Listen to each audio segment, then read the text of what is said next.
দেখলাম রাস্তায় traffic sergeant single দিয়েছে, দিয়ে বলে কাগজপত্র দেন। কাগজপত্র নিয়ে বলে আপনার গাড়ি ঠিক নেই, গাড়ির নামে মামলা হবে, গাড়ি ফিট নেই তার সমস্যা, মামলা ঢুকে দিল 5,000 টাকা, গাড়ির অপরাধে মামলা।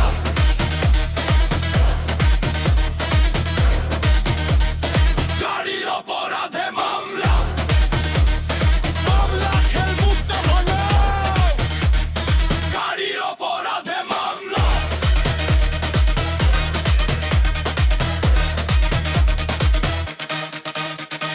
গাড়ি অপরাধের জন্য মামলা খেল, মামলা খেয়ে অনেক কষ্টে